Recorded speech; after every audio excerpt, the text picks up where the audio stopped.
has touched every section of the society, especially the underprivileged, vulnerable, and those in need of support, be it the farmer, the unemployed youth, the auto driver, the weaver, senior citizens, women, children, or any other member who is socially and economically backward has benefited in one way or the other from my government. Now, building human capital. Soon after coming to power, my government has observed that Andhra Pradesh is falling behind some of the other states in certain social parameters like quality education, learning outcomes, nourishment to school children, IMR, MMR, and anemia amongst women, to name a few. To raise the parameters of Human Development Index in Andhra Pradesh, my government immediately launched Navaratnalu, which focuses on social, economic, and educational empowerment of targeted groups. The results of the efforts of my government are conspicuous in all outcomes. The Niti Aayog, in their recent discussion paper jointly published with the UNDP and Oxford Policy and Human Development Initiative on multi-dimensional poverty, has projected a steep decline in the poverty headcount ratio in Andhra Pradesh from 4.19% in 2022-23 from 11.77% in 2015-16. With India aspiring single-digit level of poverty from the current level of 11.25 by 2024-25, the phenomenal performance of Andhra Pradesh clearly demonstrated positive and tangible outcomes delivered by a galaxy of pro-poor schemes and policies of the state. My government prioritizes education like nowhere else in the country by initiating path-breaking and innovative schemes targeting improvement in learning outcomes and preparing every child studying in government schools for a bright future and to be globally competitive. Believing that investment in education always gives the highest return, my government spent rupees 73,417 crores so far exclusively on these novel schemes introduced in the education sector. Soon after assuming power, my government has noticed that the gross enrollment ratio in primary education in 2017 was 84.48% compared to the national average of 99.21% and identified the urgency of a policy intervention to address this issue.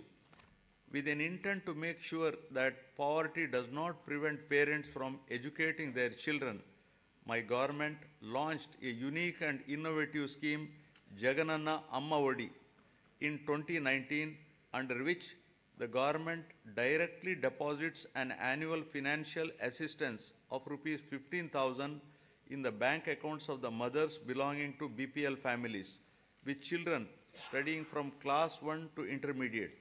So far, an amount of rupees 26,067 crore has been spent, benefiting 43.61 lakh mothers and 83 lakh children annually under this initiative.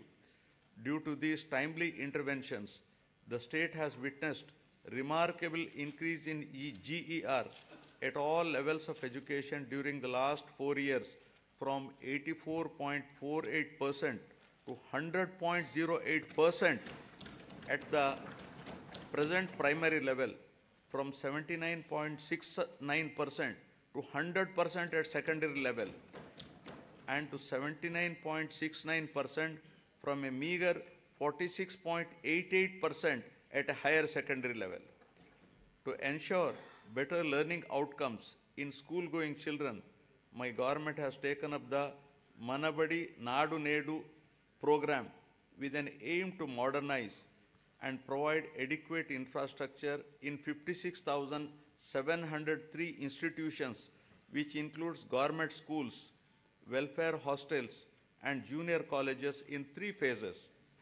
The modernization and infrastructure development works have been completed in all 15,715 government schools in phase 1, and works have been taken up in 22,344 schools in phase 2.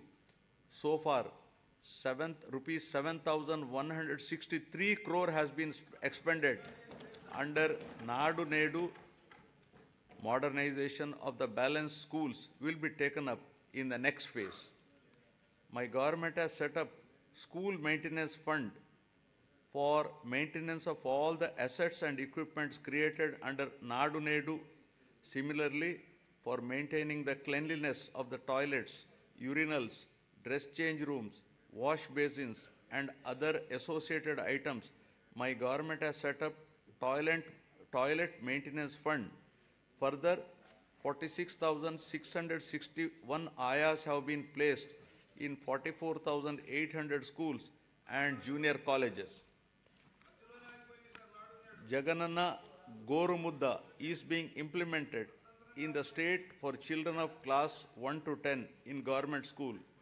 This is a revamped midday meal program with additional nutritious food items in the menu, providing hot cooked, healthy, tasty and qualitative nutritious food with 16 variety items every week, including Ragi Java drink to address the issue of malnutrition amongst children. So far, the government has incurred an amount of rupees 4,417 crores, annually spending rupees 910 crore for 43.27 lakh students. The annual spend is 4 times more than the expenditure of rupees 450 crore midday meal scheme incurred by the previous government.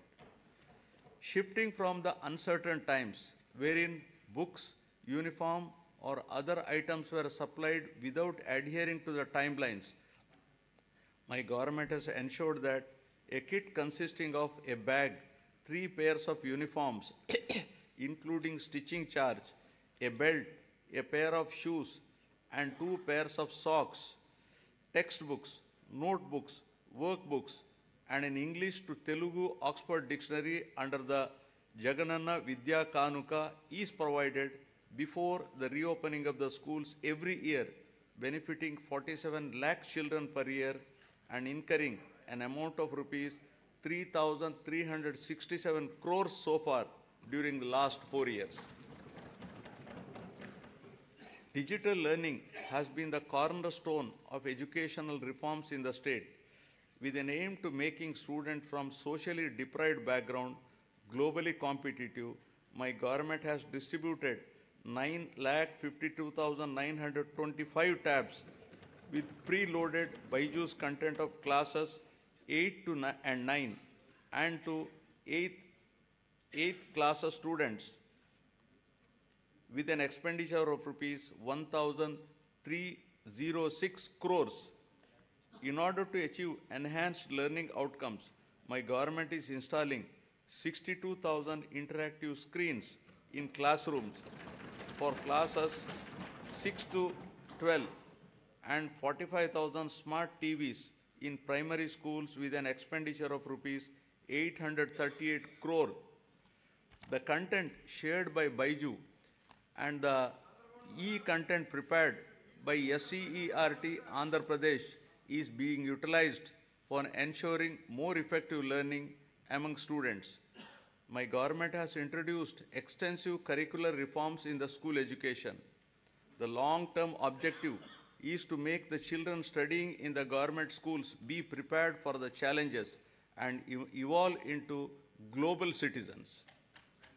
Furthermore, my government has recently entered into a MOU with International Baccalaureate to make them a part of SCERT.